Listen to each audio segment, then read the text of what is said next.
All right, hello guys. Good to see.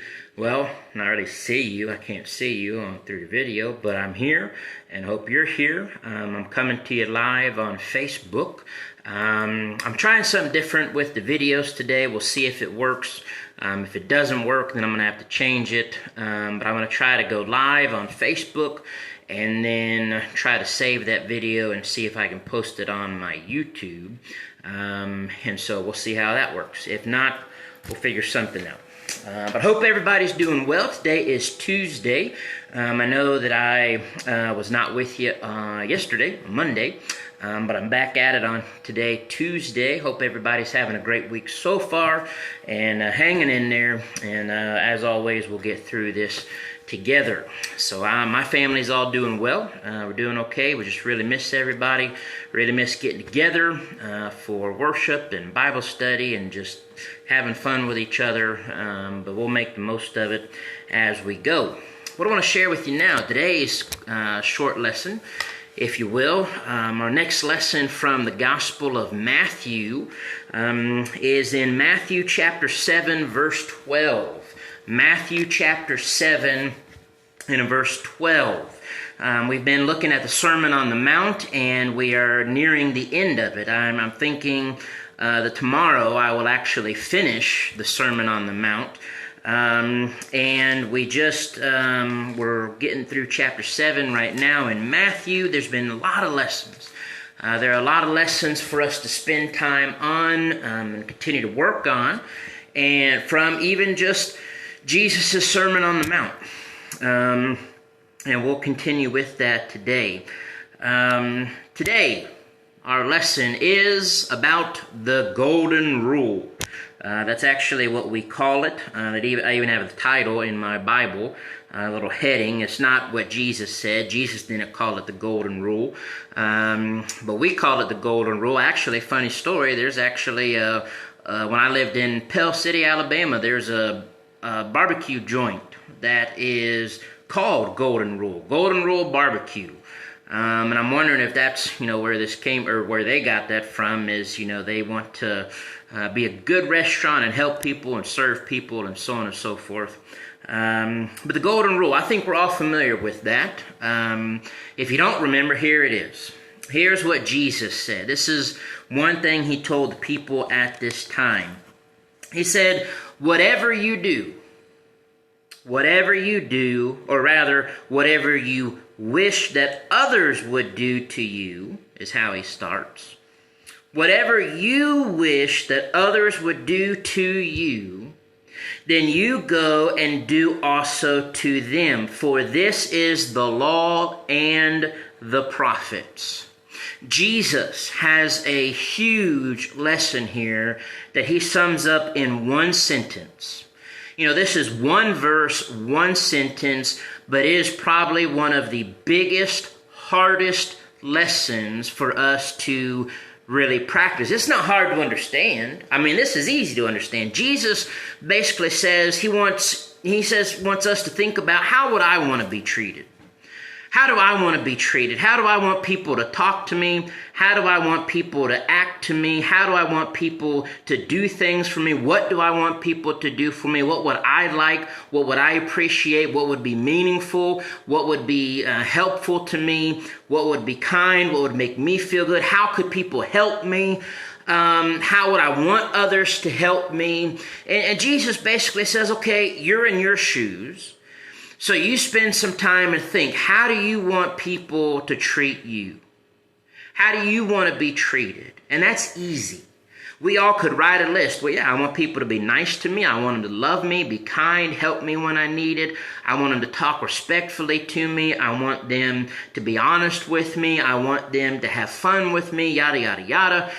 So Jesus says, okay, then take that, all the things of how you know that you want to be treated and what you would appreciate, and then you go and do the same thing to other people.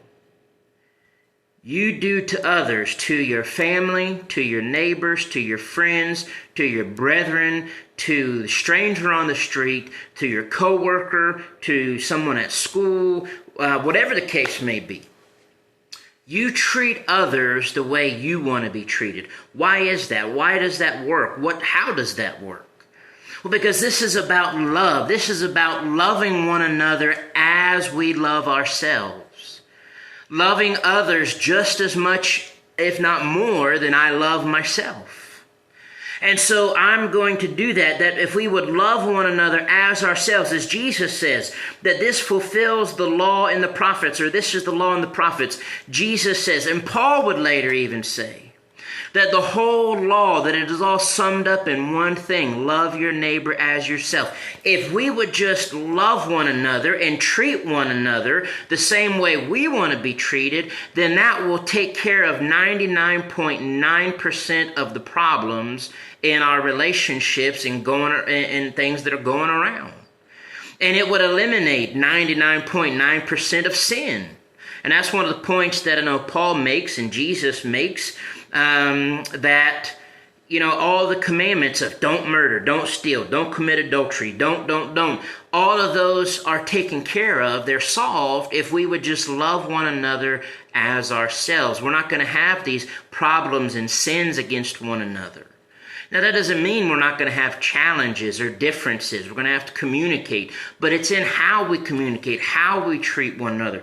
This is something that Brittany and I it seems like on a daily basis with our kids. Now, Brittany and I need to learn it too, me more than Brittany. I especially need to learn it. So while I'm teaching my kids this, I'm having to remind myself of it too.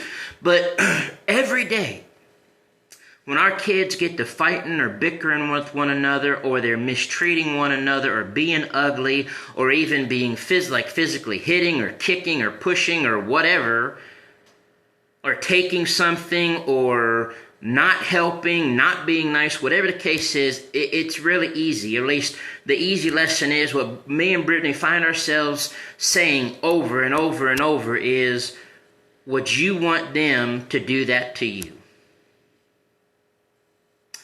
Is that how you would want someone else to treat you? And of course, their answer is always, no. And we're like, what was that? We couldn't hear. No. And they know that's not how they want to be treated. They don't want somebody being ugly and mean to them, or hitting them, or hurting them, or, ignoring them, or whatever the case may be. And so our children, they know. They know that they don't want to be treated. So we tell them, well, then why are you treating other people that way? Why are you treating your brother or your sister that way? If you know you don't like being treated that way, then how is that fair and kind of you to then go and treat them that way? It doesn't. And we're trying to teach them what Jesus said. However you want people to treat you, whatever you want others to do for you, then you go and you do the same thing. You treat them the same way. You help, you be kind, you be loving, you be patient. But that's where we get in trouble, and I know where I get in trouble is that's where selfishness can get in the way. Selfishness trips us up when it comes to this, because more often than not, we can think about ourselves and not really care about, the other person.